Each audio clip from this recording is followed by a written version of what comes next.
Hey, good afternoon, everyone. Thank you for joining us. My name's Bianca, and I would like to start this, what we're calling the Festival of Cancelled Events, by acknowledging the traditional custodians on the lands that I come to you from. So I'm currently on Meanjin, Brisbane, which is the Turrbal and Yagara country. And I acknowledge that these lands were never ceded, and also that it is, always was and always will be Aboriginal land, a place of community coming together to tell stories for many, many thousands of years.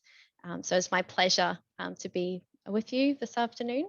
So I will be introducing everyone, and we're having a bit of a conversation around just how everyone's books have come out into the world in different modes and ways, and how that's been affected by the pandemic. And also celebrating Love Your Bookshop Day, which is today as well. So I hope I've seen a lot of things happening on socials and thereabouts. And if you've been able to go into your local bookshop or purchase online or whatnot, yeah, it's a wonderful way to celebrate what our booksellers do and what our authors bring to our readers as well. So without further ado, just a little bit of housekeeping. So all of our guest attendees will be on mute just to minimize any disruption. However, if you would like to send through any comments or questions, I'll be taking them throughout. You can feel welcome to please put them in the chat as we go along. And then at the end, providing we have sufficient time, I'll be fielding those to our authors. I think that's all I need to do as far as housekeeping. Everyone should be fairly au fait with Zoom, I think, as well. So first up, it's my pleasure to introduce to you Bri Lee. Bri is an author and freelance writer. Her journalism has appeared in publications such as The Monthly, The Saturday Paper, Guardian Australia, and Crikey. Her first book, Eggshell Skull, won Biography of the Year at the ARBIA Awards, the People's Choice Award at the Victorian Premier's Literary Awards, and was longlisted for the 2019 Stella Prize. She is also a non-practicing lawyer and continues to engage in legal research and issues-based advocacy. So Bri, we have you with us. It's been quite a year and you are based in Sydney. How did the pandemic affect your book tour? Thank you, Bianca. I would just like to acknowledge as well that where I am in my lounge room in King's Cross, Potts Point, is Gadigal land in the Eora Nation. And when I say I acknowledge that this always was and always will be Aboriginal land, I also mean explicitly that I support the Uluru Statement from the Heart as an opportunity to begin healing and truth-telling. Thank you. And you forgot the most important part of my author bio, which is that I began my career as a bookseller at Avid Reader and will always and forever do absolutely anything for Avid and feel very warmed inside by Love Your Bookshop Day. It's been, honestly, I don't want to take up too much space at this early part because I was one of the very lucky few who actually got to do an in real life book tour for like 2 weeks before the rest of it, the sort of second half of my book tour, all got moved online. And what that meant for me was a combination of what I'm sure everyone here is very familiar with the sort of postponing, making a decision about whether to do it online or whether to try and postpone it again.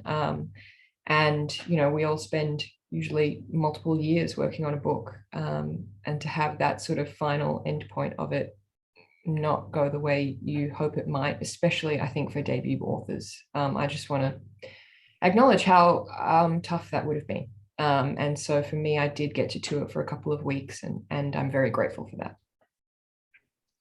Yeah. We're certainly very pleased to. I was there at your event at the Old Museum in Brisbane, and you know, not only having that sort of that location, as well as the crowd it was and everything was truly one of those moments of the year that I cherish. So we're very glad that you know was able to happen. Also, I was on the events team years ago when we would program like big name interstate authors to speak at the Old Museum, and it felt like for me a really huge milestone to be doing the thing which I had helped so many other, like facilitated so many other authors doing when I was younger. That was really awesome. Love Avid. Yep, wonderful. I'm with you there. So you've also got Beauty and Who Gets to Be Smart. And I believe you're going to share a short extract from your book, from Who Gets to Be Smart. Yeah, what a privilege. And I'm really looking forward to, hearing your words. Thank you. So I've chosen two short sections from chapter 1, which for anyone who's not familiar with the book, it really begins with why I started working on this particular project, and the catalyst was when my dear and brilliant friend Damien was named a Rhodes Scholar, and I went over to visit him in Oxford for a few nights, and he took me on a tour of Rhodes House and of Oxford more broadly. So I've chosen two short sections from the middle and end of that time in 2018. The next day, while Damien was at class, I was emerging from yet another sandstone archway and saw a strange thing, like a glitch in the matrix, a laundry woman. She was in uniform, pushing a trolley with some cleaning products and a big basket full of sheets. I recalled now that when I'd asked, Damien had mentioned something about how his room was cleaned for him and his laundry done. I suppose I had just accepted that information as a given until I saw an actual human being who would likely be on the other end of that exchange. There's a line in Mission Impossible Ghost Protocol when Tom Cruise's character is trying to play down the gravity of a situation, acting like his team's adversaries present no great challenge. He says, "These guys aren't Rhodes Scholars, you know." You can imagine it elicited a bit of a chuckle from the theatre audiences. Such is the synonymity. You can use words without knowing how to pronounce them. Of intelligence with the Rhodes Scholarship Program that a major American blockbuster can rely on the line as a source of humor. The laundry trolley wheels bumped loudly along the uneven ground, like my suitcase wheels had so recently, disturbing what Woolf had described as the spirit of peace, otherwise blanketing the grounds. Imagine being a cleaner, emptying the bins of a brilliant young man. Imagine pulling his fitted sheet off the corners of the bed, removing his pillow from his pillowcase. Everything in the world, even the movie you just spent 30 minutes wage for a ticket to see, tells you both that he is special and that you clean the sheets upon which he fucks and sweats and snores. This is the way of things. I finished A Room of One's Own by Woolf. The second half includes a thought experiment on what the life trajectory of a sister of Shakespeare might have been. The hypothetical woman was equally gifted, but ended up broke and pregnant and died alone, of course. No options, no practical avenues to realize her talents or even an independent life at all. This was the way of things. Woolf writes, and I quote, "I thought of that old gentleman who is dead now, but was a bishop, who declared that it was impossible for any woman, past, present, or to come, to have the genius of Shakespeare. He wrote the papers about it. He also told a lady who applied to him for information that cats do not, as a matter of fact, go to heaven, though they have," he added, "souls of a sort." How much thinking those old gentlemen used to save one. How the borders of ignorance shrunk back at their approach. Cats do not go to heaven. Women cannot write the plays of Shakespeare. I couldn't imagine possessing, not even for a millisecond, the stratospheric arrogance required for such a proclamation. The audacity. Other people deserve a slice of that money and power, a slice of that audacity, the right to believe in themselves. I sat on the train back to London the next morning, thumbing through my copy of A Room of One's Own, thinking about what I'd been given in life and what I had to show for it. Towards the end of the book, when Woolf is in a sort of summing up mode, she writes about why she deliberately didn't make any comments comparing the abilities of men and women writers. She writes, "I do not believe that gifts, whether of mind or character, can be weighed like sugar and butter, not even in Cambridge, where they are so adept at putting people into classes and fixing caps on their heads and letters after their names, All this pitting of sex against sex, of quality against quality, all this claiming of superiority and imputing of inferiority belong to the private school stage of human existence where there are sides, and it is necessary for one side to beat another side, and of the utmost importance to walk up to a platform and receive from the hands of the headmaster himself a highly ornamental pot. I laughed out loud when I read that for the first time. I had felt the pull of the pots all my life. For as long as I could remember, the things I thought I should be most proud of were those highly ornamental pots. What do we do out of genuine desire and drive, in contrast, even contradiction, to what we do in order to be seen to be doing it? I was back to this old loop. Do I want to be smart, or am I simply insecure about looking dumb? Am I genuinely seeking intelligence, or do I simply fear being perceived as unintelligent? What would I call brains if there were no witnesses? Damien didn't tell people he was a Rhodes Scholar. No way. He just went about his life and went to his classes as though he was a regular Oxford student.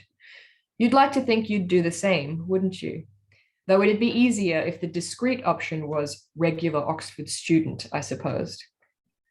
Wolf's father believed that only the boys in the family should be sent to school. She hypothesizes, moreover, in 100 years, women will have ceased to be the protected sex. Logically, they will take part in all the activities and exercises that were once denied them. The 100-year mark would be 2028. Would her prophecy prove true? There was a more interesting idea she touched on, though, which both can and should be extrapolated as we approach the centennial anniversary of her offering. Her essay broadly is about the practicalities required for thought and creation, that in order to write, women need money and a lockable being the important part often forgotten, room of their own. But something deeper she gets at is this. What about when the pageantry of knowledge is for the bolstering of money and power, rather than money being spent on the pursuit of knowledge? The patriarchy's absolute commitment to superiority means it cripples its own strides towards so-called enlightenment. So desperate are some of us to shore up our claims, we cloud our own clarity of vision. A man of letters, educated in science, publishing a book about the wholesale inferiority of women, reveals his own inability to think clearly. All this infrastructure, the universities, colleges, conferences, journals, texts, posts, and professorships, the academy, I would call it. What else about the academy, as a place of supposed learning and knowledge sharing, is fundamentally compromised by its own blind spots? Overwhelmingly, my life has been good and nice. I consider myself to possess the sort of standard issue intelligence that benefits greatly from an expensive education. That is to say, anyone could do what I do if they were given the same resources. But what does that even mean? The more one ponders this question about what any of us get to take credit for, the more the idea of self-determination appears a mirage. Nature and nurture are not a binary, and even if they were, when one accounts for privilege, one realizes that they are both equally about luck versus systems of oppression. Damien had said to me on our tour about what Oxford had been like when Rhodes was there. They wouldn't have allowed you here and I'd be in prison, he had said. Well, the question now remains, who still really isn't allowed and who's now in jail? Who gets to be smart? Wonderful. Thank you, Bri. I really latched on to that part about, if there were no witnesses, what would we call brains? Yeah. Working in the university sector myself, I could very, very strongly relate to everything being said there. So thank you for sharing that. And I should mention as well to everyone attending after this event, I'll be sending an email with links to where you can purchase everyone's books as well. So I will continue on because we have a lot to cover this afternoon, and so I'd just like to say thank you again, Bri, and fabulous to be able to launch Who Gets to Be Smart at the Old Museum, which was a wonderful turning point as well for you coming from the background of bookselling at Avid. So next I would like to welcome Amani Haydar, author of The Mother Wound. Amani is an artist, lawyer, mum, and advocate for women's health and safety based in Western Sydney. Amani's writing and illustrations have been published in ABC News Online and SBS Life, and her self-portrait, insert headline here, was a finalist in the 2018 Archibald Prize. Amani uses visual art and writing to explore the personal and political dimensions of abuse, loss, identity, and resilience. Indeed, some very topical themes. Amani, we had to cancel a really big event that we had planned at the Old Museum for your book. How did it feel to have to cancel that event? Thank you for that introduction, Bianca. And I'd like to acknowledge that I'm Zooming from Western Sydney, as you mentioned, on Darug country. And I pay my respects to elders past, present, and emerging, and acknowledge that I live, work, and raise my children on unceded land. I was pretty disappointed. My book came out just as we were entering into lockdown. So every single event was either postponed, changed, or cancelled completely. And it's been out for just over 100 days now. We've been in lockdown for over 100 days in my LGA. And unfortunately, under some pretty strict rules. So most of what I've been able to do has been done online, and that takes away some of the joy of being able to interact with readers, the joy of being able to network with other writers, and you know, just the excitement of being able to travel and talk about this work that was done in lockdown last year, and which was mostly worked on in isolation. And I think a lot of writers keep their work quite close to their chests for a very long time, and look forward to the point where they're able to send it out into the world and engage with the response that their work elicits. And it's been a little bit anticlimactic, sort of not being able to do that.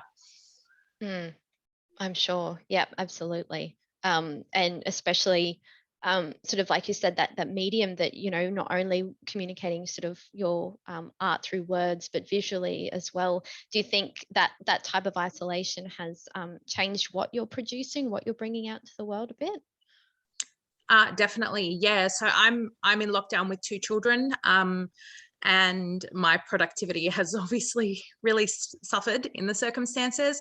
And I think one of the things that we've seen in the arts is, again, that lack of public engagement. You know, you can't hold an exhibition, you can't share your work in that same tangible way as you would normally. I was part of an event last year where the exhibition was hung, and then we went into lockdown in last year's lockdown, and it had to be shown virtually, and that just wasn't the same as being able to see the texture of an artwork up close and meet the artists and interact with the work in that way. Yep. Yeah, I live right next to, or a block away from, the Goma here in Brisbane, and so during lockdowns, going through the virtual tours of things, yeah, I can very much relate to when we were able to go there in person to see what's on there at the moment. So you are going to share an extract from your book as well. So is this for insert headline here? Is that right? The mother wound. The mother wound. Sorry. The insert headline here is the artwork, and I was really lucky to have it printed on the inside cover of the book, which was lovely. Yep. But my book is almost an extended version of that artwork in words. So yeah, there's a crossover, but I'll be reading the prologue. Okay, fabulous. Well, the floor is yours. Thank you. A clock hung on the wall in the birthing suite at Bankstown Lidcombe Hospital. I heard it pulse above my head, above the beeps, above the gurgle of the gas, above the cooing midwives. I had opted for morphine instead of an epidural. I felt the sting of a needle sink into my bare thigh. It surprised me that I could detect this among the other pains. The rising rumble and thrust of each contraction, the tug of a cannula here, catheter there. There were waves of nausea, hot skin stretching, and the dull force of baby grinding against bone. Another pain, the unspeakable one, was present too, but the grief had to be held tightly, quietly, at least until my child was born. I was falling asleep or passing out between contractions, sweating and heaving through them. In my mind, I began listing all the things that expand and contract: muscles, wombs, pregnant bodies, fruit and it grows and rots, concrete slabs, glass, metal, every molecule and all the stars in the sky. Then I silently called upon Al-Qabid Al-Basit, the one who contracts, the one who expands. An obstetrician in a white jacket appeared at the foot of my bed. I watched her mouth open and shut as she explained that she needed to take a blood sample from my baby's scalp. It would indicate whether the baby was in distress. I glanced up at the time and then down at my belly, which was swollen, almost translucent under the fluorescent lights. I had been in labor for 11 hours. Midwives in navy blue scrubs shuffled around the room. Their shapes moved and voices spoke in short, quick strokes as though there was an emergency. The obstetrician asked me to hold still through a contraction while she found the baby's head with a piece of equipment I couldn't name or see. You mustn't push no matter how strong the contraction is, she said. I nodded. A kind senior midwife with a pixie cut sat beside me and chanted, breathe in, hold, breathe out. Good girl. My husband peered over her shoulder with furrowed brows. Within minutes, the obstetrician announced, baby is not happy. You've got to start pushing. If you don't deliver soon, we'll have to perform a cesarean. Okay, yep, I huffed as another contraction surged. Push, the senior midwife instructed. I knew what I had to do, but my arms were numb from gripping the metal bars of the bedhead. Grief mingled with physical pain at the crest of each contraction. I wanted to take it all back. I wanted to tell them I wasn't ready, that I was too sad to push. Al-Qabid, Al-Basit, Al-Qabid, Al-Basit. With every contraction, the room melted away and I was in a rectangular grave, at first only large enough to hold a person. Earth had been scraped away to reveal 4 walls, striped layers of sediment. Breathe in. I breathed in and the grave swelled into a cave, expanding like a lung made of brown soil, like a uterus, its walls wet with mud. I was in it and it was in me. Breathe out. I breathed out and the walls collapsed inwards, pulling me back into my sticky skin. My pillow and t-shirt were damp with sweat. Okay, now again. Pain burned through every muscle, but it felt like someone else's, like my ruh had exited my body and was lying down beside it. Push, push, push, almost there, sang a second midwife in a navy blue hijab, her face drifting in and out of focus. Al-Qabid Al-Basit, Al-Qabid Al-Basit. Relief arrived in 3 abrupt stages, the head, then the shoulders, then the warm gush of placenta. The midwife in the blue hijab placed a slippery baby on my chest. Oh my God, I laughed, cried out loud. A dark-eyed child stared up at me, blinking, gulping, already trying to nibble at my skin. I didn't think to ask if it was a boy or girl until someone said, don't you want to know? It's a girl. She was bigger and heavier and more purple than I expected, puffy from the vacuum suction that had helped her out. The hair on her head was thick and black, but her eyebrows were faint and sparse. She stretched out her spindly fingers, then rolled them into little fists before letting out a cry. My husband leaned in and whispered adhan in her ear, bearing witness. Ashhadu an la ilaha illallah. As I searched her face for traces of my mother. You did so well, Moe beamed, rubbing my shoulder. Everything hurts, I smiled back. The obstetrician in the white coat was still at the foot of my bed. We'll let Daddy hold her now. You'll need some stitches, she said. I sipped laughing gas and watched Moe rock our wailing baby back and forth on the other side of the room while my wounds were stitched shut. I counted 9 needle pricks. There was a little pain, the kind that didn't matter at all. As I lay there, exhausted but relieved and a little high, the senior midwife returned to the edge of my bed and asked, so where is your mother? She was murdered in March by my father, I answered.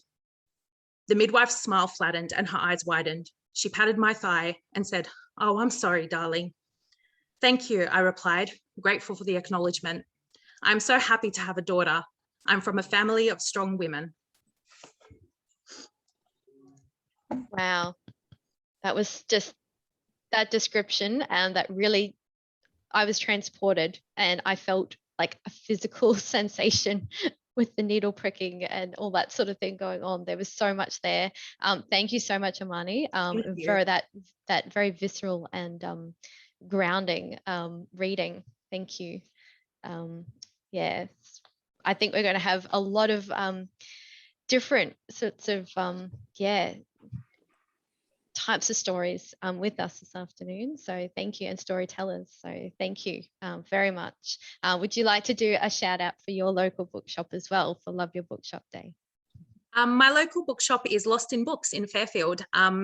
So if anyone's ever in Fairfield, give them a little hello. Lost in Books. Wonderful. That's great. Thank you. So I'd now like to welcome Fiona Murphy, author of The Shape of Sound. Fiona is a deaf poet and essayist. Her work has been published in Kill Your Darlings, Overland, Griffith Review, and The Big Issue, among other publications.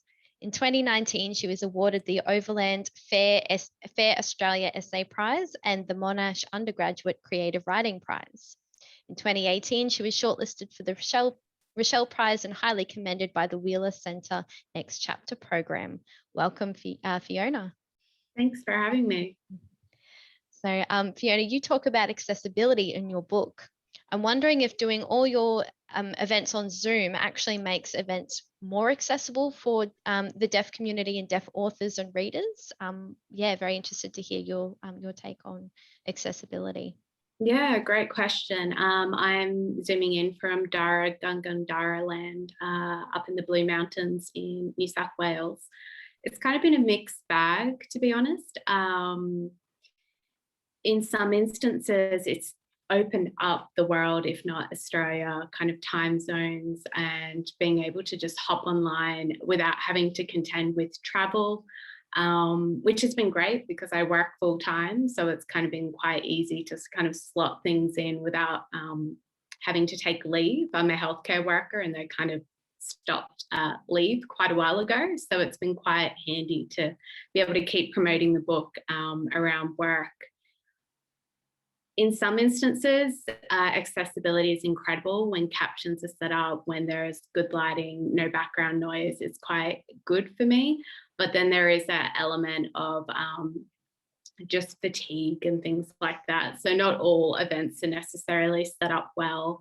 I really hope things continue to kind of be that hybrid model of kind of in person as well as online, because there's quite a large cohort of people who won't be able to enter society with the easing of restrictions as quickly as other people. And I think there's going to be, it would be a shame to kind of let go of the sort of ground that we've gained over the last 18 months.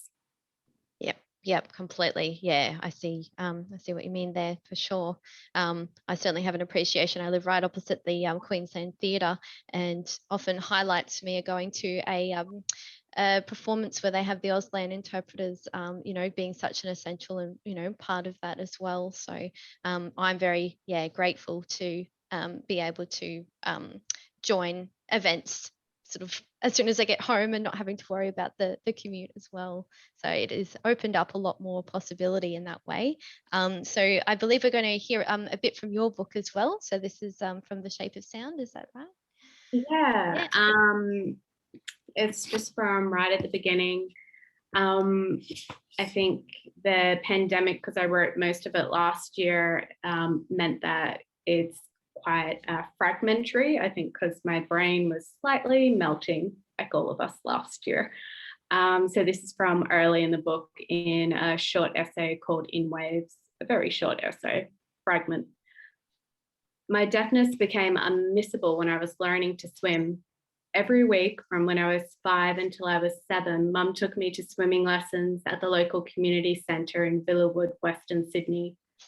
At just 25 metres long, the indoor swimming pool was usually crammed with bodies and the chlorinated air was stifling.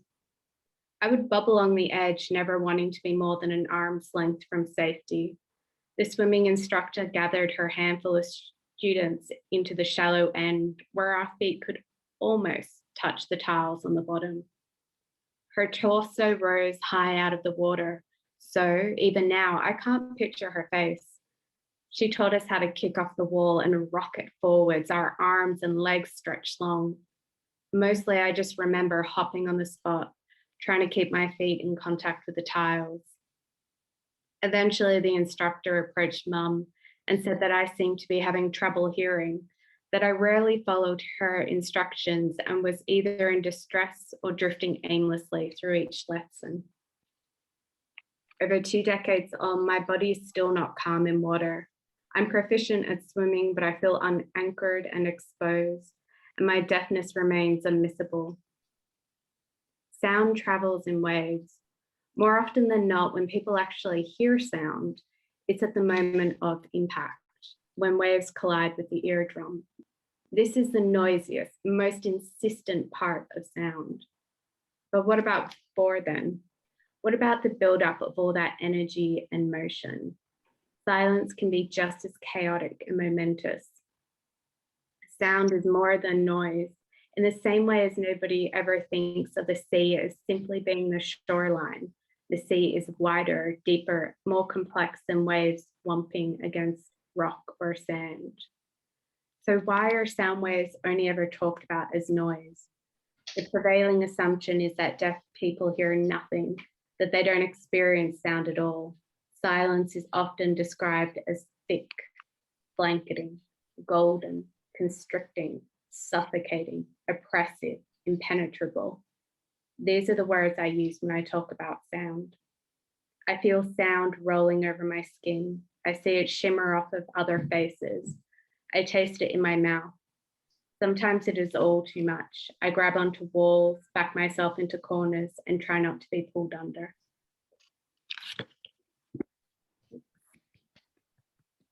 Thank you. Thank you very much for allowing us that glimpse into that world, and to just it really encapsulated for me the texture of sound. I've never thought of it in that way, and obviously experienced it in that way. So thank you.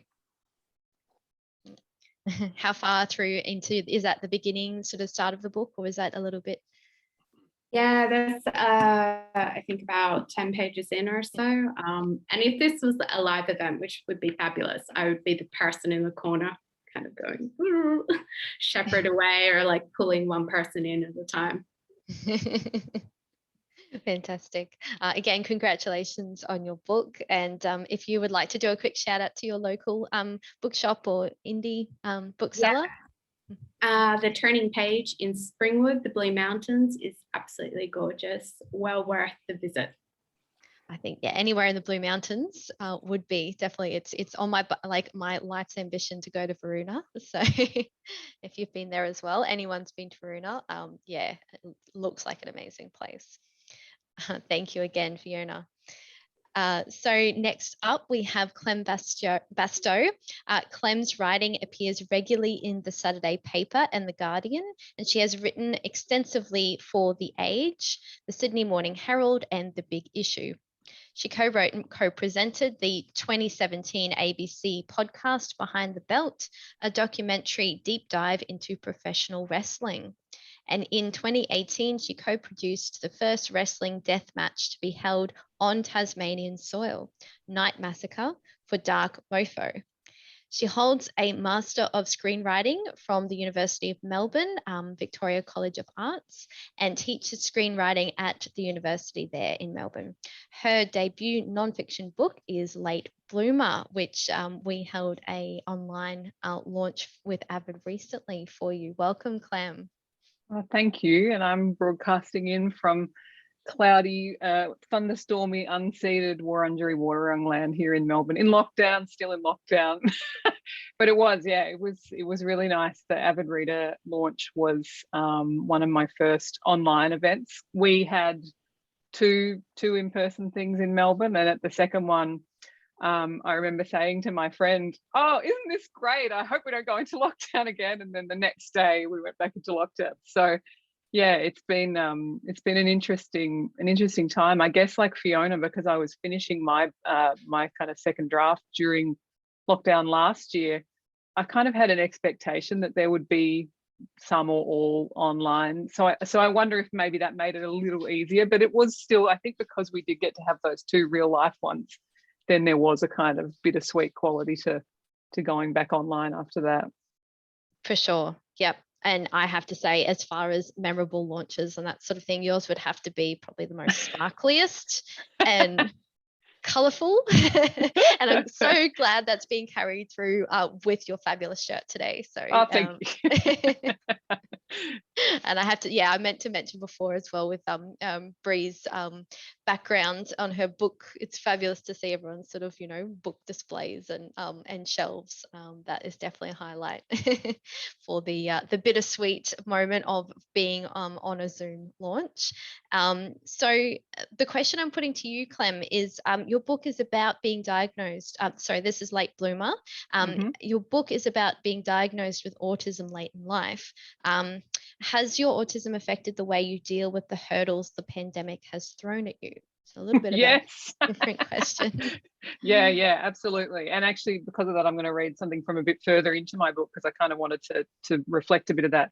It's been really tricky. There are aspects of lockdown that I think, and I can fairly confidently speak for a lot of autistic people I know, and some who I don't, that have been great. There is very much a routine that you get into in lockdown, particularly in Melbourne, where we've had the curfew, and the accessibility of being able to go to things online has been really huge. I've had friends who just couldn't come to an in-person event for whatever reason. They couldn't bring a service dog, or they just found it too anxiety inducing. Half the time I don't want to go to them either. So that has been great. But I guess the downside of everything going online is that the impact of what they call Zoom fatigue is to the nth degree for autistic people. So a lot of the kind of, whether it's Zoom crashing or not being able to tell who's talking, or sound issues, light issues, being stuck at your desk, like that's been really tricky. And then there's this sort of ironic thing that a lot of us are going through now, which is that as we sort of approach this so-called opening up, the kind of panic about the routine that we have fallen into over the past 18 months disappearing is quite full on. And a lot of autistic people have intersecting disabilities and health conditions, and so like Fiona was saying, this big freedom day that's on the horizon is actually quite scary. So it's an interesting time. It's spring here. It sort of feels hopeful, but at the same time, it's kind of tense. So yeah, I think the impacts will kind of be felt for a while yet. I mean, I'm on leave. I got to the point where I couldn't do any PhD research. Well, the homework stuff was okay, but the creativity just, so I'm doing a lot of gardening. Right. Yeah. Wonderful. If you can, why not? Yeah. Excellent. No, I can completely understand that as well. I think for any of us, myself included, who experience sort of like that level of anxiety when it comes to, going to in-person events or anything like that, I think that sort of has brought us closer together in terms of we can go, we can really relate to that. And so, so there is that comfort and that's that zone of, are we continuing in this mode? Are events going to continue being hybrid? I think, it really does offer that benefit for more people in being more inclusive. Hopefully. So we would love to hear from your book if you'd be prepared to share it with us. Thank you. Yeah, absolutely. So I'm going to go, like I said, a bit further sort of into the middle of it. This is from a chapter called The Fall of the Apple Worm Bank. And I wanted to read something which kind of reflected an experience of change, because I think that's what we've all gone through this past couple of years. So here we go. It is a rare autistic person who manages to make it through their schooling with any affection for the experience. School presents a variety of challenges for the autistic child, from changes to routine, including the literal change of routine that happens at the end of each year in the transition between grades, to sensory issues, fluorescent lighting, weird smells, uniform textures, unpredictable temperatures, to issues socialising with peers, different senses of humour, different social codes in the classroom and the playground. Following the event that we will now refer to as the Apple Worm Bank disaster, Mum and Dad had put plans afoot to get me out of St Joseph's. Middle Park Primary, the state school a few suburbs over, seemed like a better fit. It had an art program and put on school musicals, both things that would surely appeal to my emerging creative sensibilities. I had a year to prepare myself for the reality that at the end of grade 3, I wouldn't just be changing grades, but changing schools. I drifted apart from my pals, perhaps aware that soon Pickles Street would form an invisible barrier between us. Even though I still lived in Port Melbourne, I'd soon be a Middle Park kid. At lunchtimes, I would gaze up at the upstairs classrooms with the bittersweet knowledge that I would never unlock the mysteries they held. Moving schools in grade 4 was the first time I had experienced significant change, and the effect was profound. As soon as I thought I had conquered some aspect of my day-to-day existence, not just surviving, but thriving, some minuscule change of routine would send me plunging back into confusion. Case in point, I had no idea that my new school's recess was the same thing as my old school's play lunch. The turmoil of this time wasn't limited to my own playground. The 1989 Christmas ad for Coles New World closes as a working class family tears open their gifts, one each, and a soothing female voice tells us as seasonal orchestral music swells, "There's never been a better time to fight inflation. There's never been a Christmas like this." There certainly hadn't been.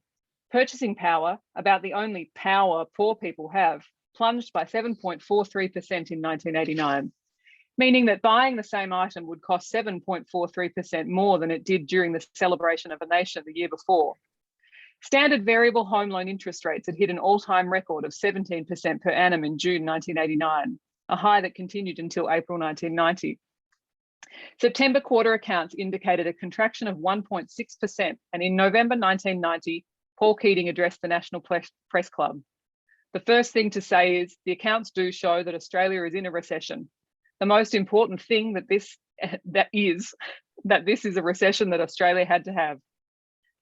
Being poor is different to living in poverty, I guess, depending on the latest calculations made by pen pushers who went to university for free and probably thought the diamond-studded gold money clip from Germani Jewelers on sale of the century was hopelessly D-class A. Then again, maybe it isn't different. Maybe poverty is the concept and poor is the material reality. Defining poverty in the luckiest country is an exercise in such eye-watering economic semantics that it is, if you've lived it, difficult to read. The $1 a day poverty line introduced in 1990 measured poverty by the standards of the world's poorest countries. The issue is, what do we mean when we talk about poverty? Extreme, abject, relative? Relative to what or whom? And are we talking about a deprivation model of poverty or one of social exclusion? Here's what I know. Even though as an 8-year-old, I was capable of recognizing Keating's words as a general bad omen for the country, I didn't have any reason to think we might be poor until I switched schools in 1991. On the 20th of November, 1992, my second year at Middle Park, the Kennett government announced that it would close 56 state schools, cut 4,000 teaching positions, and sack 3,760 school cleaners and 830 administrative staff. Those reforms were, and continue to be, presented as some sort of humanitarian measure. These were schools with shoddy buildings, except when they weren't shoddy, and poor enrolment numbers, except where enrolment numbers, such as at Northland Secondary College, were actually very good. And doing away with them would clear the path for new schools. But the true villainy of the school closures was that so many were wiped from the map in order to make way for private land sales to developers. It was against this backdrop of economic rationalism that St. Joseph's pocket of land must have suddenly looked very valuable to the church. And so the fate of the small school was sealed. Catholic schools in the area were rationalised, and 1993 was St. Joseph's final year. The site would sit vacant for decades, the school facilities still perfectly usable, until it was razed to make way for lifestyle apartments. On the surface of things, the impending closure of St. Joseph's didn't really affect me. I'd made the jump to Middle Park and was wise enough to the way of the world to know that, despite the statewide fear of further school closures, Kennett would never swing the axe at a school where so many parents own swimming pools. Intellectually even, I knew St. Joseph's wasn't a particularly good school, but despite all this, it was my not particularly good school. Well, it had been, but if there's one thing I can tell you about my autism, it's that, for better or worse, I'm extremely loyal. For one thing, it had a tuck shop. Middle Park only did lunch orders, but it occupied an increasingly large place in my mind as a school where I had not been different. Middle Park, perhaps due to its enviable programs of enrichment, having attracted the attention of local or at least weller than Port Melbourne to-do parents, was not like this.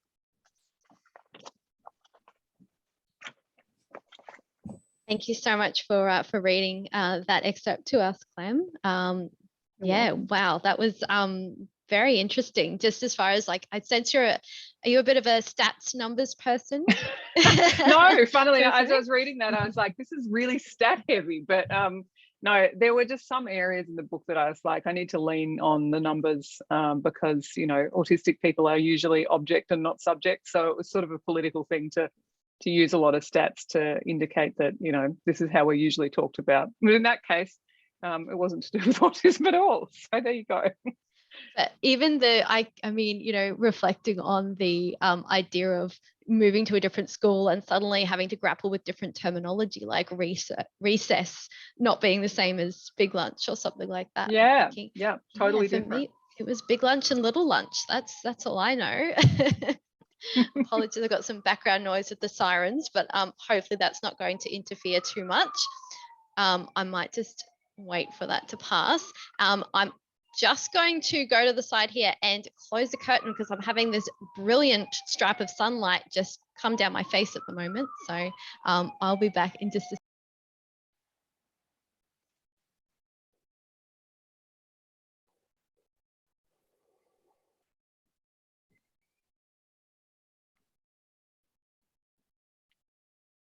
there we go. The joys of event hosting from home. Thanks for bearing with me, everyone. So thank you again, Clem, and a pleasure to have you with us. Next up, we welcome Mark Brandy. And Mark also had an avid reader launch online with us quite recently too. And so Mark's best-selling novel Wimmera won the debut Dagger, the Indie Book Award for Debut Fiction, and was shortlisted for numerous prizes. His second novel, The Rip, was longlisted for Best Fiction at the Indie Book Awards and the Crime Writers Association Best Fiction Award. His new novel, The Others, is out now and was the one that we launched recently. Welcome, Mark, first of all. Thanks, Bianca, and thanks to Avid for putting this event on.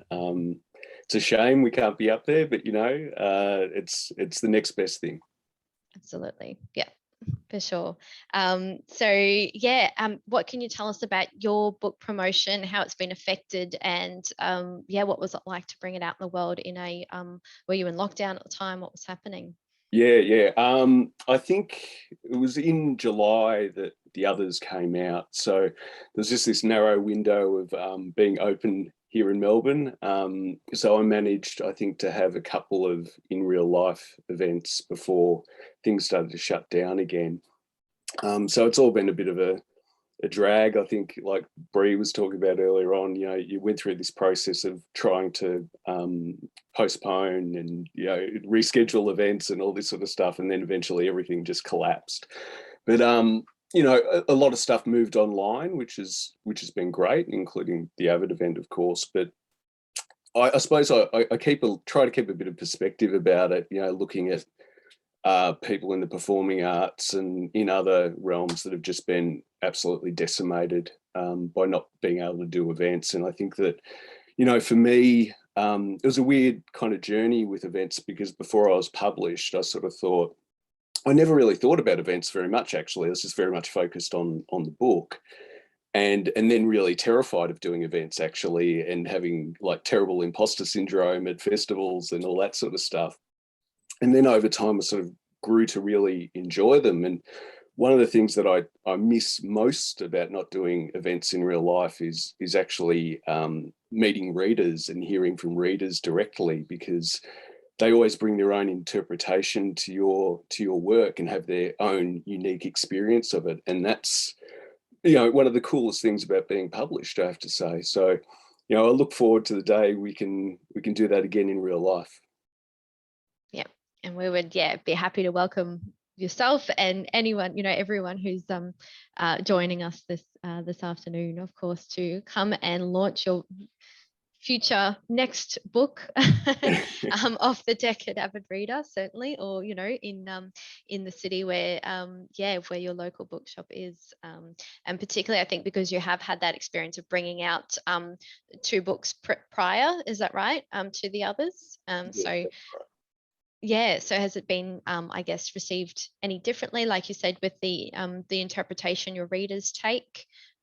Yeah. I mean, like it's kind of hard to judge, I suppose, when you're out there, doing events in real life, you get a better sense of how the book's being received. I mean, there's the critical reception versus the reception from your readers, I suppose. So you don't have as much of a handle on that, how readers are actually taking it, unless you're kind of willing to brave reading Goodreads or something like that to sort of see how that's going, which I admit I do. But you know, it's been different. It's been different, but I try to be fairly circumspect because I'm not a debut author. I think it would have been so much harder having your first book out in the world where you don't have a following necessarily, and you're trying to connect with readers. You lack, I suppose, for us here in Victoria, the ability of booksellers to hand sell, you know, to make those recommendations directly to their readers who know their taste. So that you miss out on that stuff, and so I really feel for debut authors in particular. Yep. And so I believe you're going to give us a taste of the others. Can you share your excerpt with us? Yeah, sure. It's actually it's the same excerpt. I'm being lazy. I'm reading the same excerpt that I did for Avid Reader for the launch. That was actually picked by Brandy, who helped me launch it, and it's from fairly early on in the narrative, which is written from the perspective of a young boy, Jacob, who's 11 years old, and he's living this very isolated existence with his father out in the wilderness. And on this particular passage, they've been up the nearby hill to collect firewood and are just returning back to their house or heading that way. We saw my mother on the way back. She's not on the farm. She's in the bush, off the main track, about halfway down from where we get the wood. I didn't really feel like going. It's not because I don't care, but because the wood was heavy, because I wanted to see what the sheep were doing, but I couldn't say so. It's hard to care so much because she was gone before I could ever really know her. I'd never say that out loud, and definitely not to him. And it's not her fault, because it's been me and him pretty much the whole time. I remember some things though, some things about her. I think I do. I remember how she used to smooth my hair. I'd be sitting on the floor by the fire between her knees, and she'd smooth my hair with her hands, especially if I was upset. I liked the feeling. I remember feeling warm and safe by the fire. I liked the feeling of being close to her. Be brave. That's what she said. I told him about it once, and he didn't remember her ever saying that. He said maybe it happened, but it could be my imagination. But why would I remember those words so clearly if she never said them? I remember some other things too, other things I haven't told him, things I don't like so much, like hearing her crying. I remember that, the feeling of it. I don't think it's my imagination. Same with the other thing. But I never asked him about the crying. There's probably a word for when a child or their father or both. Maybe I'll ask him. It'd be good if there was some kind of reverse dictionary where I could look up the meanings to find out what the word is. I don't have a photo of my mother. I only have a picture of her in my mind. She had black hair, curly, a big smile, and pale skin. There's a woman in one of the magazines that looks a bit like my mother. It's in one of her old magazines, the Women's Weekly. Her name is Elizabeth Taylor, the woman in the photo. She has dark, shiny eyes, white teeth, and bright red lips. I don't know my mother's name. I don't think it matters so much. You're not supposed to call your mother or father by their names. Not sure why, but he told me that once. I'd like to know, though, what her name is.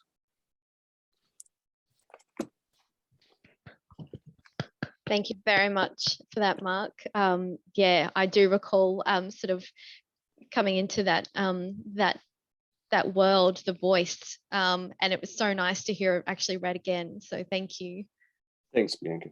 Very much. And Mirandy did a fabulous job.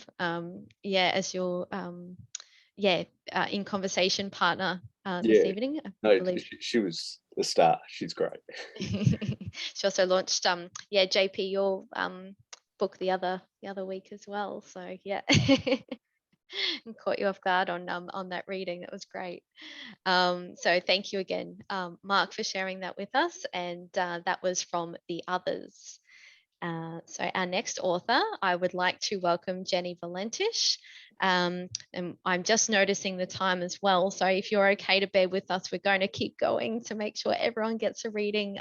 We will just make sure that, unfortunately, we won't have time for questions, but we will definitely honour this time for our authors to do their readings and to make sure that everyone has been able to, answer or have some time to talk about how their book launch has been affected. So to introduce Jenny, Jenny has been devoted to dancing around the void for many decades, first in the pub and then the boxing ring. The author of the acclaimed books Woman of Substances and Everything Harder Than Everyone Else. Jenny is a regular contributor to The Guardian and the ABC, and is the former editor of Time Out Melbourne and Triple J's JMag. Welcome, Jenny. Thanks, Bianca. I'm here in Castlemaine in regional Victoria. So the traditional custodians of the land here are the Jajawarong people. Thank you. And so you were going to run a weekend workshop at AVID just as our first lockdown began. That's a reminder that authors have lost their wages, not just from touring books. So how have you managed in the last year or so? I've been doing a lot of teaching, but in terms of, publicising the book, I managed to leg it to Sydney because I put on a gig with this kind of Motorhead style band, because the title Everything Harder Than Everyone Else is a rip-off of a Motorhead album called Everything Louder Than Everyone Else. So I managed to get to that gig that I put on, and then everything else, literally everything else, all the festivals, etc., are either cancelled or I just couldn't get there. But it's funny because I was still writing the book at April this year, and then it came out in June. So I was able to sort of write the pandemic into it to an extent, because the book, it's non-fiction. It profiles people who push their bodies to extremes, people who maybe are athletes or they have extreme pursuits. And so they're very naturally restless people. I call them natural born leg jigglers. So I was curious as to how they were coping within the pandemic. And I thought, it could apply to all of us. And a lot of the people in the book as well, they had the sort of career where they would have to retire early, either through injury or just getting too old. So they had a lot of wisdom to be gleaned, really, for how we can get through this. So the entire last chapter, I went back to people like this BDSM dom, a male dominant who I'd interviewed, and Spallerina and all sorts, and they were talking about how antsy they were and how they were coping. So the pandemic kind of found its way in a strange way. Great. And would you be able to share an excerpt from your book, please? Yeah, I'm actually going to, spoiler, do the last couple of pages. So I had this parallel mission during the book where I was going to have a kickboxing fight, because I profile fighters in the book and I talk about ego and rage and what kind of role that plays in fighting. And of course, I wanted my fight to be in Thailand, but the pandemic put paid to that. So I wound up having it at the Melbourne Pavilion, which is quite nice. So this is how it went. In case it wasn't obvious, the title of this book, Everything Harder Than Everyone Else, has a double meaning. Some people are destined to make their lives more difficult in the quest to prove themselves. And I've identified, empathized, and winced in recognition when talking to those I met while writing it. So it shouldn't be surprising that their words of caution in this chapter would become a personal prophecy. The same week that I received the final proofs of this book, I have my first amateur fight under the grand chandeliers of the Melbourne Pavilion. I've been working up to this moment for 2 years, but curiously, I'm disengaged from the screaming of the crowd, which is by now quite revved up after 20 bouts of boxing, 7 of kickboxing, and an unknown quantity of beer. The deeply creepy Benny Mardone's song, Into the Night, has been assigned to me bit weird, as I walk to the ring. She's just 16 years old. We've already established in this book I'm 46. And above that, I hear a lone cheer from a friend in the peanut gallery. As soon as the bell sounds, my opponent and I go at it, hammer, tongs, and kitchen sink. At one point in the third round, there's a boisterous crowd response when I'm punched to the canvas. This sort of humiliation had been my worst fear, but the joyous baying only registers abstractly. There's a job to do, and my sole focus is on bouncing back up for an 8 count and then making her pay. So if that was the biggest shame job I could dream up, then the fear has been declawed. Immediately after the fight, I'm on an almighty high, despite getting the silver medal. There are photos, hugs, and congratulations, and then a sprint for last orders. I crash an hour later, halfway through my cocktail and dinner, and then the come down persists for a week. It's not because I didn't win or because of the bruises and the headache. It's because I did the thing I set out to do, and now it is done. I've fallen into the trap discussed in this chapter of losing purpose and identity by completing not just the fight, but also the book that I had come to embody. That's what you call a home goal. I could carry on with the fighting, but now that all this intense focus has reached its zenith, my interest has flicked off like a switch. I take a week off training, having not spent more than 2 consecutive days away from my gloves in the past 2 years. It feels weird and wrong. I turn to a closed group of athletes on Facebook. Did anyone else abruptly change sports upon reaching a goal? Some say yes, but many more advise me to call my jets. This malaise is normal. This sport is a roller coaster. A week after the fight, I head to the gym to ponder the issue while in motion. After a shy sizing up of the space by shadow boxing a few rounds, I launch myself at the punching bag. Over and over again, I take ridiculous run-ups, flying knees, spinning hook kicks, Superman punches, all the things I'm usually told not to do, because when training for a fight, it's wiser to hammer the kinks out of the basics. After 90 minutes, I feel the familiar brace of chemicals tearing through me like a cool change. When I pack up my bag, I bundle in the heavy skipping rope that I didn't get around to using. Maybe next time I'll start with 3 rounds of that and then focus on building up the arms. Just in case I need to strengthen my guard against an opponent in the future, I can't eat another punch like that last one. There's still a notebook in the bag's front pocket in which I can lodge my reps and sets. Renegade rows, skull crushers, pull downs, these faithful friends that keep me in line. I'm tuning back into the relief brought by structure and into the pleasure of purpose, both of which mitigate those intense highs and lows of triumph and disappointment with a steadying ballast. Taking up a sport has offered me an unforeseen magnification of the human experience in all its complexities.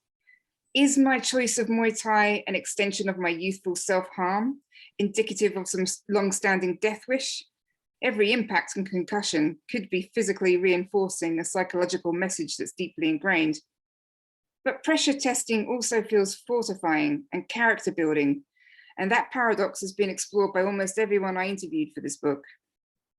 Over the days, if I keep coming back, this gale force mood will intensify into something verging on mania until there's a necessary crash and the cycle begins again. Like a dog chasing its own tail, it may not be rational, but it never gets dull.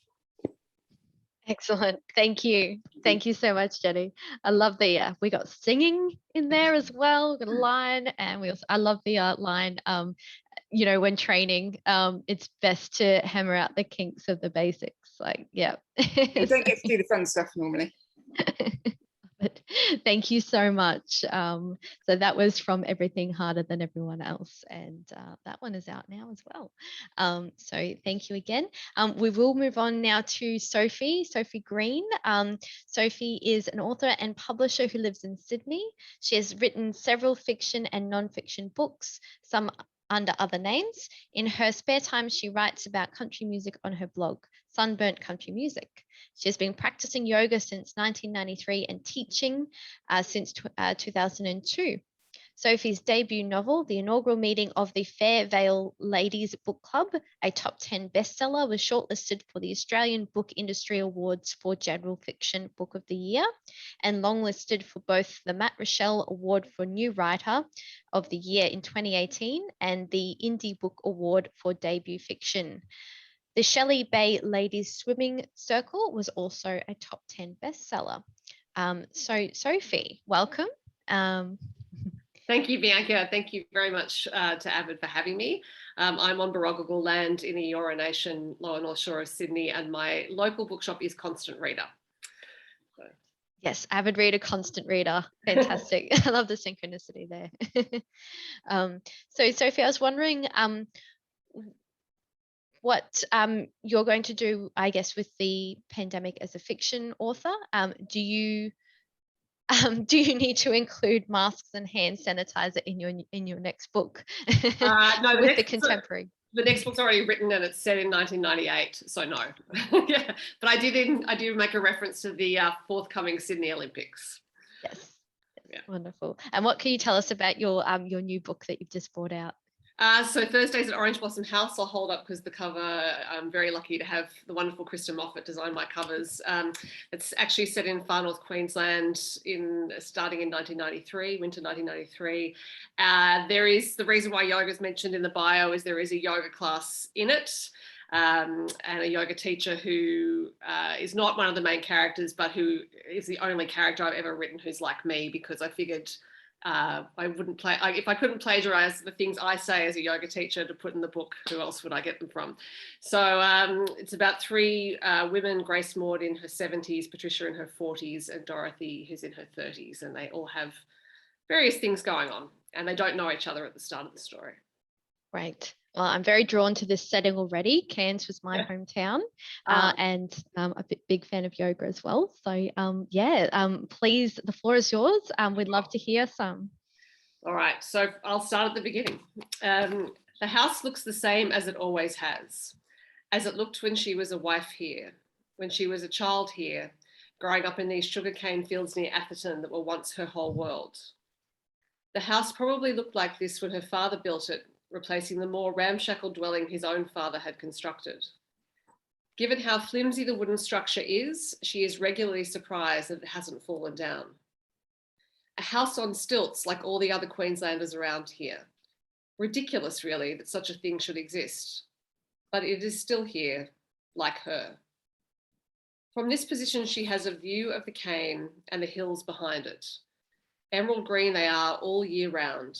Right now, they're the backdrop to the dark orange of the flames turning the sea of cane from green to black and brown. When she was a child, Grace Maud thought the burnt fields were dead. She still wonders how nature can haul itself out of such wreckage and renew. Can I get you anything, Mum? Tom appears in front of her, lines streaking out from the corners of his eyes, grey strands in his hat-flattened hair. He looks like he has more years on him than he ever has when she thinks about him. In her mind, he's always young. Maybe that just means she's too old and her brain is stuck in gear somewhere around the 1970s because he hasn't been young since then. What are you doing in here, she says, then sniffs the air. There's a smell that takes her back to her childhood and flashes her forwards through her life. It's the smell of family and familiarity, of promising futures and hopes dashed. That cane's still burning. Aren't you meant to be watching it? Are you telling me off, he says. And while there's a little of the tone of the wounded child in there, she can hear mischief too. He's always been cheeky. Yes, I believe I am, she says. You're the boss now. You're meant to be keeping an eye on things. Now, he snorts. She knows why he's snorting. In truth, he's been the boss since she decided to step back 9 years ago at the grand old age of 65. No brothers to inherit the place after her father died. The war took care of that. No husband to help her either. She took care of that. So she'd been running it mostly on her own for a while. Then Tom said he'd leave the city and come back to help her. Luckily for him, his wife Vivian wanted to come too. That was the only reason Grace Maud felt she could step back. Tom had someone to take care of him while he was taking care of the farm and the business and the workers and everything else that comes with growing cane and burning cane and cutting cane and shipping it off to be made into sugar and molasses and all the other things that a country needs to stay sweet. Lovely. Thank you, Sophie. I could smell that molasses, and it just evokes so many memories right there. And I joined your Books and Bubbles event through Hachette as well, and I really enjoyed hearing, the where the name Grace Maud came from and that sort of thing. And she just came up with it herself. Yeah. Yeah. Characters start talking to us. So thank you very much. Pleasure to have you with us. We've got a couple more authors to go. I'm just aware of the time. I did want to check with our remaining authors if anyone does need to head off a little earlier. We can sort of have you up next if you prefer or anything. Just wanted to put that out there. But if everyone's all good to keep going, yeah. Wonderful. Thank you. Next up we have Nicola West, another fabulous avid reader launch author who we've had on board this year. And so Nicola West is the daughter of a third-generation police officer and grew up in the bucolic coastal town in New South Wales. After moving to Sydney to pursue a career in journalism, she vowed to be as far removed from both her hometown and her father's profession as possible. That is, until she found herself writing a novel about both topics. I love that this bio tells such a story. In addition to being one of 8 young writers chosen to take part in Express Media's 2018 Toolkits fiction program, Nicola was also selected for the Australian Society of Authors 2019 Award Mentorship Program. She was a mentee of best-selling author Monica McInerney, and Catch Us the Foxes is Nicola's first novel. Welcome, Nicola, and congratulations on Catch Us the Foxes. Thank you. I appreciate it, and I really appreciated you guys getting behind it and doing the launch with me earlier this year. It was definitely one of my favorite crime sort of thriller reads of the year, and it's just got such an interesting premise and setting. So we've been feeling for all the authors, but as we said, particularly the debut authors. You work so hard on your first book, and then this happens. Do you take it personally? Like what? As well as being a debut author, I was also in an incredibly unusual situation that I happened to be severely immunocompromised. So while the Sydney lockdown happened just before my book launched, in actual fact, I had been in my own medically recommended lockdown from March the previous year. So as it stands right now, other than to get my 2 vaccine shots, I have not left this apartment complex in 19 months. So in a very strange way, it actually ended up being a bit of a silver lining for me, because we knew going into the launch that it was very likely that I wasn't going to be able to get out there and meet readers. So I just was so incredibly fortunate that I had the support of my publishers behind me, who knew about my very, very, very unique circumstances. And yeah, I think that we were quite lucky that I already had a lot of these online events lined up just before this lockdown happened. Whereas I know that there were other authors who launched around the same time as me, who it was much more difficult for them because they didn't have anything prepared, and they were supposed to be doing these huge national tours. So yeah, silver linings. Yep, absolutely. Yeah, it was quite a unique circumstance that brought you, that it sort of aligned with having to launch into a lockdown where everyone else was in kind of those same circumstances. But obviously for yours have been a lot longer. So good on you for, maintaining that resilience and just embracing, I guess, the ability to reach readers in the mode that you are able to. So please let us hear a bit from your book, Catch Us the Foxes. Okay, this is going to be quite the tonal shift from everything we've heard tonight. I've picked quite a macabre little excerpt, and it is quite early on in the book when my protagonist, Marlo, she's literally just discovered the body of her childhood best friend and the town's reigning showgirl. So she is at the Kiama show, which, if you don't know, the book is set in my hometown of Kiama. Maybe not the wisest decision, but you know, it's happened now. But yeah, here we go. Lily looked shocked by her own death. Those polychromatic eyes frozen in surprise, her lips parted as if gasping at a particularly scandalous secret. But beneath her flower crown and halo of golden hair, a pool of blood had blossomed. She was lying on her side, in the fetal position, with one arm outstretched as if she were reaching towards something or someone unseen. Her matching lace top and skirt were still a pristine white, both seemingly spared from the blood that had slowly drained from the deep wound on her temple. Had her head not been resting in the gelatinous red pool, I may have never even noticed the injury, hidden beneath her curls. It struck me as fitting that even in death she inspired awe. The whole scene seemed staged. It was too perfect, too pretty, a meticulously constructed tableau. I'd seen bodies before, though never in real life. My dad had a nasty habit of leaving open copies of the police journal lying around the house, on the kitchen counter, the dining room table, or next to the toilet. As a child, I was never quite sure when or where I'd inadvertently catch my next glimpse of a corpse. I grew desensitized to the bodies and eventually became fascinated by the articles behind the pictures. It was one of the main reasons I aspired to be a crime reporter. One person's early childhood trauma is another's career catalyst. But none of those bodies looked like Lily's. They were all gruesome, macabre, and above all else, ugly. The trauma of the crime seemed to permeate every aspect of the body, faces frozen in distorted depictions of fear, blood and viscera spewing from necrotizing flesh, extremities awkwardly contorted in agonizing positions. They lost all aspects of their humanity. They were nothing more than meat.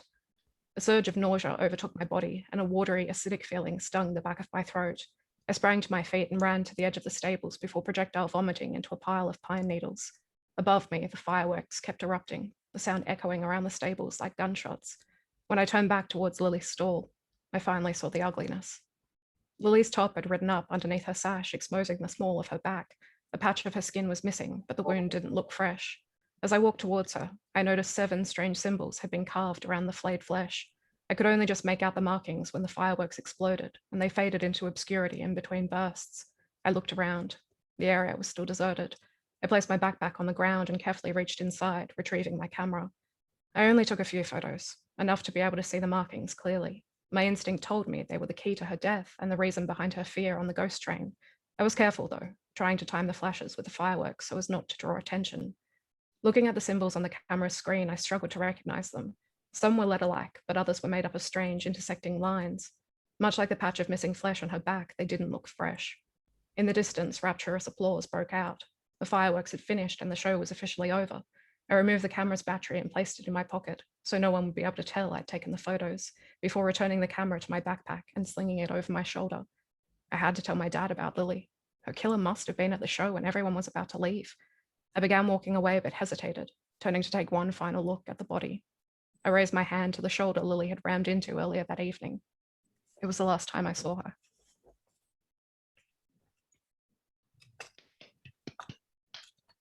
Thank you. Thank you so much, Nicola. I don't know about everyone else here, but the chills are rising and I'm just like, I just want to read more, and I have been. So thank you. Thank you very much for sharing that with us. I think there's so much happening, and in, particularly in a place like Kiama, that is fictional opportunity, and I personally love the setting. So I think you've done a wonderful job of bringing that book out in amidst the situation you're in, as well as the rest of us. So congratulations again. Thank you. I appreciate it. Thank you. So moving on, we've got another crime thriller writer in our midst. So welcome to JP Pomare. JP is Josh Pomare is an award-winning writer who has had work published in journals, including Mianjin, Kill Your Darlings, Takahi, and Mascara Literary Review. He has hosted the On Writing podcast since 2015, featuring best-selling authors from around the globe. His first novel, Call Me Evie, was critically acclaimed and won the Nio Marsh Award for Best First Novel. In the Clearing, Pomare's second novel was also a critically acclaimed bestseller, while his third novel, Tell Me Lies, was a #1 Audible bestseller. He was born in New Zealand and resides in Melbourne with his wife and daughter. I think we were seeing your daughter on screen just a while ago. So welcome with us, Josh. Yeah, she's in a particularly destructive mood today. So, but I've been led to believe she's about to eat, so you shouldn't hear too much from her. Great.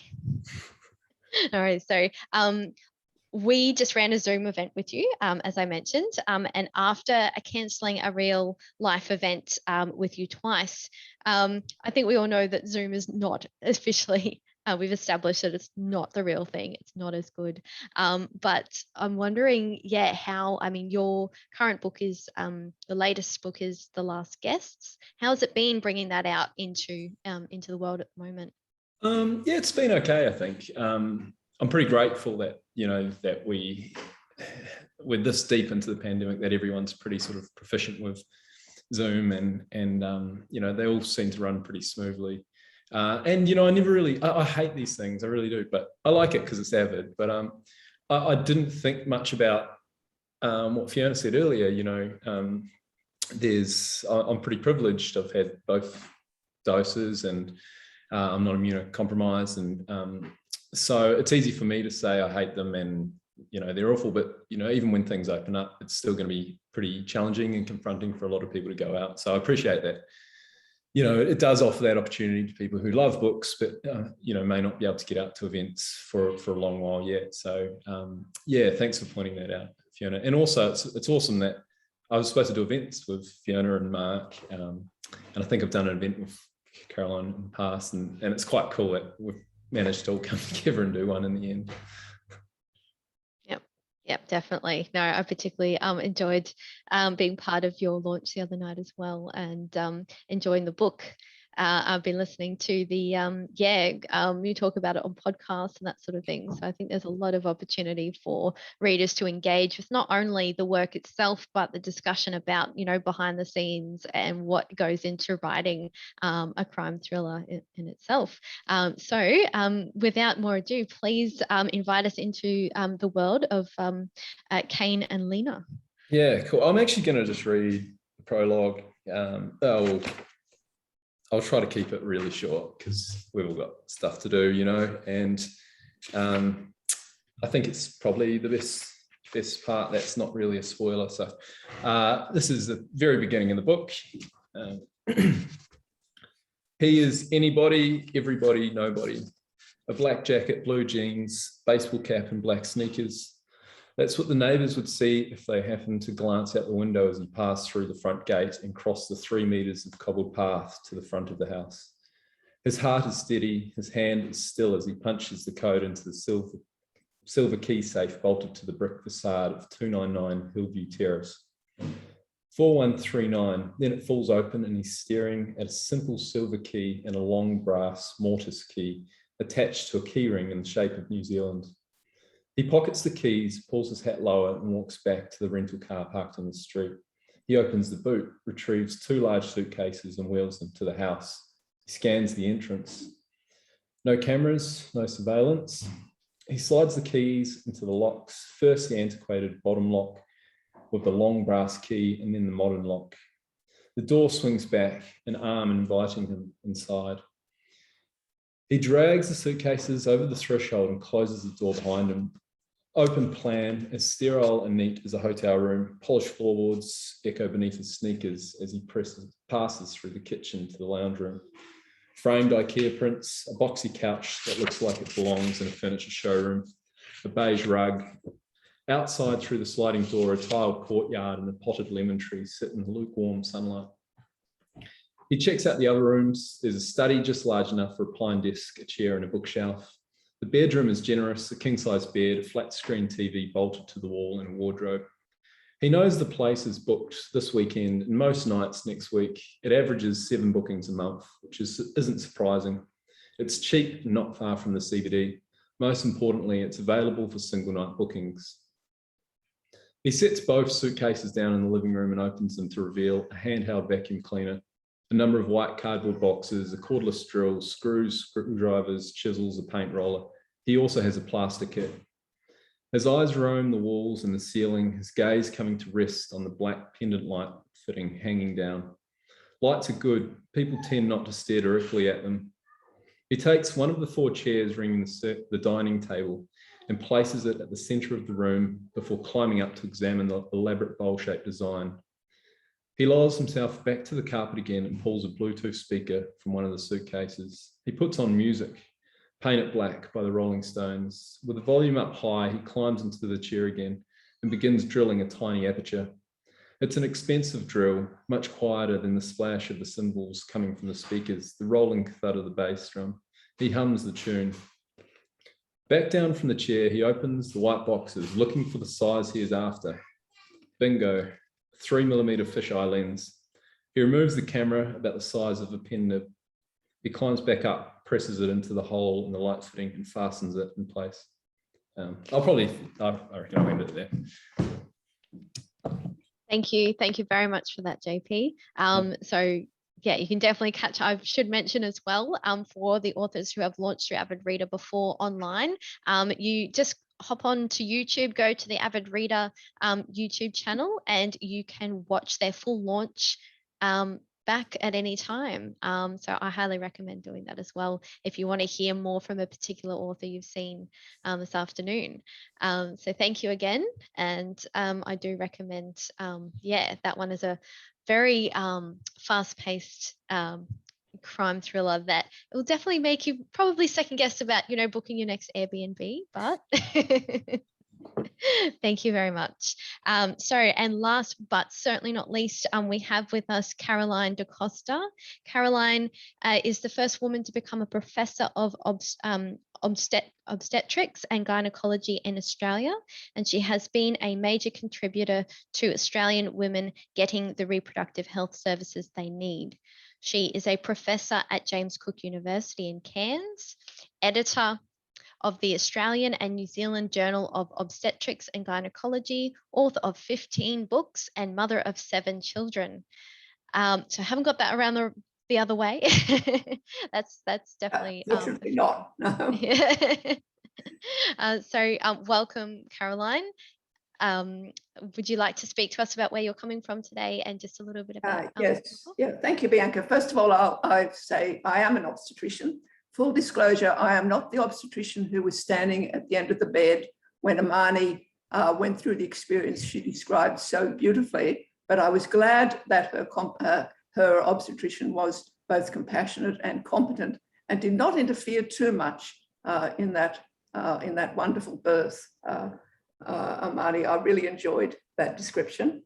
I am in Cairns, where I live and work. I'm on Gimi Wallabara Yidinji unceded land, and the smell of the lovely sweet smell of the smoke and the burning off is just finishing in Cairns at this moment, at this time of year. You want to know about what the pandemic has done to my book launch? Well, yes, I have been told that, so apparently at Avid, Chrissy and Fiona have been calling you the canary in the coal mine of COVID, because we have had to cancel your event not once, but 3 times. Four times. 4 times, indeed, 4 times. Yes. So yeah, what, I guess in your sense of experience, experiencing that type of, that cancellation and just the constant, the event's on, then it's off again. What has that done as far as bringing your book out? And yes, please tell us about your book. Well, this is my book. It's not in the bio, but it's called The Women's Doc, and it is partly about my experiences over 45 years, but it's also about the way women have changed, their reproductive health care has changed, mostly for the better, society has changed, and the laws around reproductive health care have changed. And yes, I'm hoping to get to the Avid Reader on Tuesday week, and at the 5th attempt to actually succeed in launching the book in Queensland. But look, we have been very lucky with the pandemic in Cairns. We have had very little of the virus up here. We've had very little lockdown. We've had very little that has been really disruptive for us, and we're very grateful for that. Yeah. Yeah, I can understand that. My family's all up in Cairns, and I visited in June and was very fortunate to be up there for a week and on Magnetic Island and that sort of thing. So it just felt like you're in a different country, or, you know, almost a different planet. So yeah, very grateful to have you with us this afternoon. And please share with us an excerpt from your book. Yes, well, I'm not going to give you an obstetric story, not a birth story, because I've also been quite involved in advocacy for women's reproductive health care. I was the first doctor to use RU486 for medical abortion in Australia, together with my colleague, Dr. Mike Corrett, here in Cairns, and that was in 2006. And we received a lot of media attention at that time because of the notoriety of the drug. And we just tried to live with that. We received a lot of support, but we also received a lot of hate mail and death threats. And I'm just going to read you two short stories from that time from the book. The police advised touching the hate mail as little as possible and keeping it in case of future need, which so far has not eventuated. Most of it was crude, poorly written, and ill-informed, and of course, anonymous. One letter, however, stands out. Anonymous had not written the actual letter, but had carefully cut out and pasted letters and groups of letters from newspapers and magazines onto a sheet of plain paper to compose their message. This must have taken quite a while, because the words Satan and hellfire don't appear all that often in newspapers these days. Anonymous duly completed this task, folded the message, put it in an envelope, addressed it to me at the medical school in a shaky hand, and stuck on a stamp. But this person had obviously been instructed years before in primary school to always put their return address on the back of a letter, together with their name, and they had not forgotten the lesson.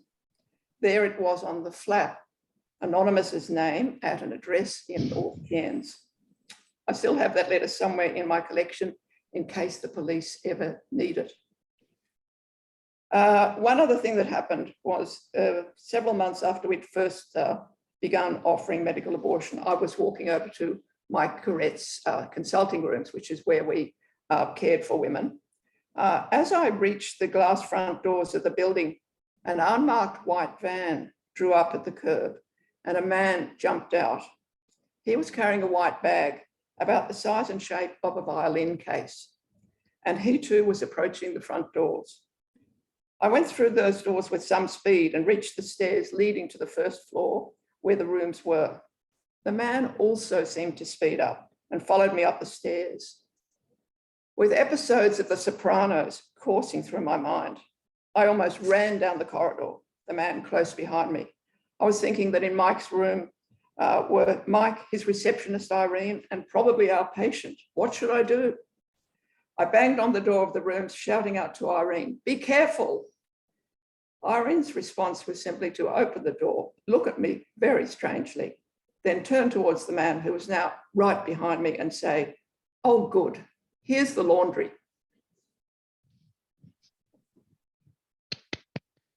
Thank you. Thank you very much, Caroline, for sharing us. Thank you, Bianca, sharing those two anecdotes with us.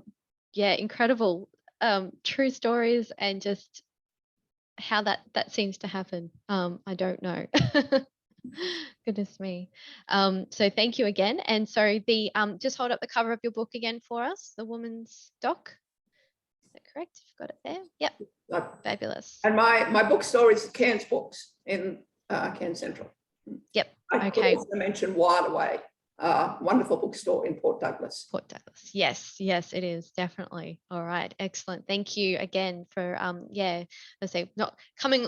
So you will be coming from the far north at this stage. I'm sitting on a wooden table and my hands are firmly placed on the wood, Bianca. Yeah. I have a flight. Yes, to do it on the 19th.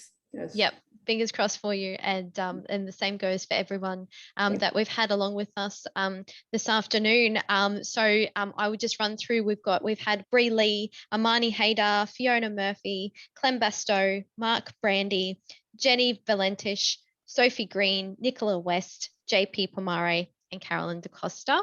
I will be sending, so keep a lookout on your emails as well for everyone who's joined us. I'll be sending through links to their books for you to have a look at online, purchase if you wish, and please join us in giving everyone a round of applause for their readings and for sharing their experience of the Festival of Cancelled Events with us.